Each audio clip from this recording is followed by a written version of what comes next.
News 24 Shivneri, निर्भीड सत्याचा बुलंद आवाज। आज या आडवा मोठा मार्ग येत असताना माझं स्वप्न पूर्ण झालं। 5 वर्षापूर्वी मी आमदार असताना शेवटच्या टप्प्यातले काही निधी होते, त्या मागणी मला इथल्या महिलांनी केली। मी ते यायचं, दर्शन घ्यायचं, म्हणजे झालं बघा काय परिस्थिती। मला खूप वाईट वाटायचं। बेलदेश जायचा रस्ता असेल किंवा इकडे जायचा रस्ता असेल किंवा आता ठाकरवाडीचा रस्ता आहे, नगरेचा रस्ता आहे, कळंब जायचा रस्ता आहे, एकही रस्ता नव्हता मी आमदार व्हायच्या आधी। सिंगल पण रस्ता नव्हता कुठलाच, म्हणजे तुमच्या बसोबाचा पण। हे मी का सांगू शकतो, कारण मी सतत तुमच्यामध्ये वावरलो, फिरलो। इथेच 20 वर्ष मी माझ्या आयुष्यात तुमच्याबरोबर आलो। मला फार काय मागणी करायची गरज कधी भासली नाही। मी ज्या ज्या ठिकाणी गेलो त्या त्या ठिकाणी मला कळलं का इथं ही गरज आहे। काल माझ्याकडे काही लोक आले, प्रेमाने आले, म्हणजे म्हणले की दादा आपण तिकडून सुरुवात करायची का? तर म्हणजे तिकडून नाही करता येणार। मी रावसाहेबांशी पण बोललो, आपण वडगाव आणून हेड टाकल्या पहिली सुरुवात कुठून आहे? मी सरपंचांना सुद्धा, सरपंचाचा गैरसमज नाही, ही खुर्ची फार काट्याची खुर्ची आहे। सगळे आपल्या कानात सांगतील त्यांचं ऐकायचं असं नाही।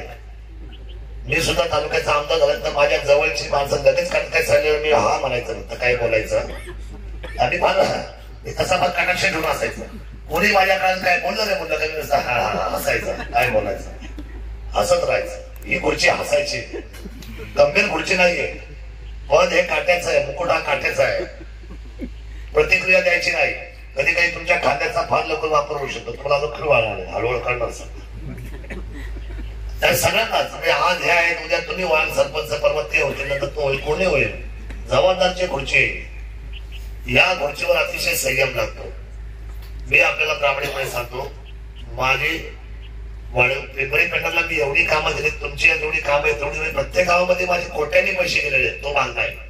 आता शेवटचा मुलामा राहिला होता, पण आमदारकी गेली, आमदारकी टिकून राहिली नाही, ती आपली आमच्या दोघांच्या भांडणामध्ये गेली, आमच्या पक्षाच्या। ठीक आहे, जाऊ द्या, त्याचं काय फार शल्य असतं किंवा काय नाही, पण मी तर नाही ना तालुका सोडून कुठे गेलो सोमनाथ, मी तर नाही ना माझी जागा सोडली।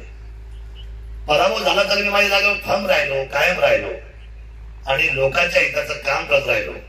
मुख्यमंत्री सडकचा हेड माझ्या काळामध्ये चालू झाला। कोण?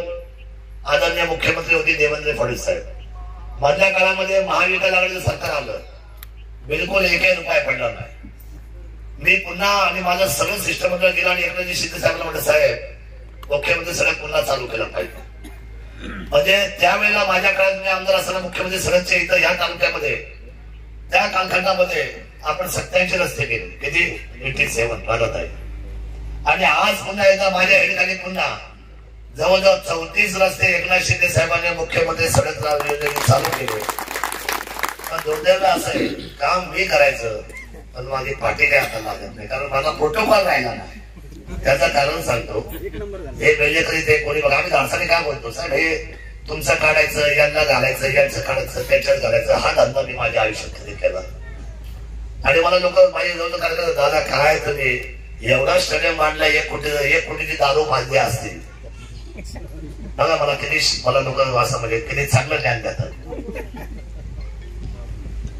1 कोटीची काय तुम्ही दारू पाजली, आता बोला तुम्ही दारू पाजणारा माणूस।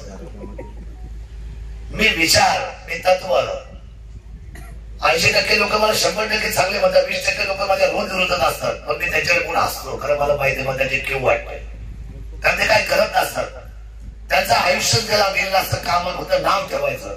हे काय आधी असं नाही, छत्रपती शिवाजी काळामध्ये 80-20% लोक होतेच, संत ज्ञानेश्वर महाराजांच्या काळामध्ये 80-20% लोक गणेश महाराज होतेच, होते का साहेब?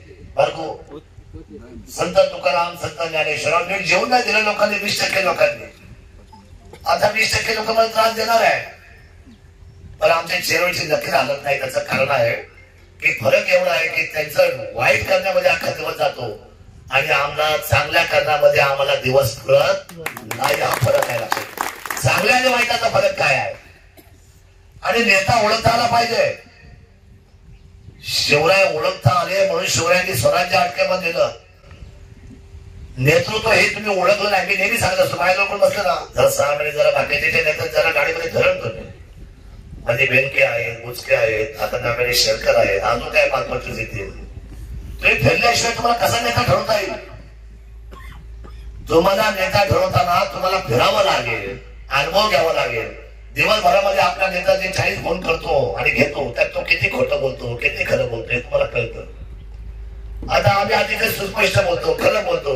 कधी कधी आमची भूमिका त्यांना पटत नाही. माझ्या काय दादा करून टाकायचं, करायचं खोटं, काढायचं पांढरं. बाबांनो, हा माझा विषय वेगळा आहे. क्वालिटी देणं, विचारांची व्यवस्था उभी करणं, तुम्हाला सगळ्यांना सात्विकता देणं, स्वार्थासाठी मतं घ्यायची म्हणून नंतर परत त्यांच्याकडे बघत नाही.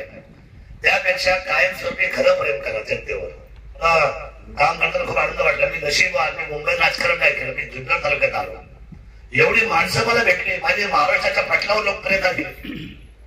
पडलो तरी मला लोक विचारायचे कसे पडले. ते सांगता सांगता मला 5 वर्ष लागली. कसे पडलो, बरा पडलो, सावकाश पडलो, चांगला पडलो. मला सांगतो यशाचा पण आनंद घेता आला पाहिजे आणि अपयशाचा पण. आज गेला, उद्या सांगता, उद्या पुन्हा एकदा तुमच्या हातामध्ये पुन्हा ताकद. हे गाव देऊ शकतो, फक्त गावाचं प्रेम आणि आपण ते समजले पाहिजे. हे गाव आपलं आहे, त्या गावाची माती आपली आहे, या मातीतली माणसं आपली आहे. हो, काय नसतंय हे तेवढ्या पुरतं असतं. मला तर एवढं प्रेम मिळतं म्हणजे मी स्पर्धा करत नाही, पण जेवढे काही माझ्या स्पर्धा केला त्याच्यापेक्षा माझा नावाचा नंबर वरती.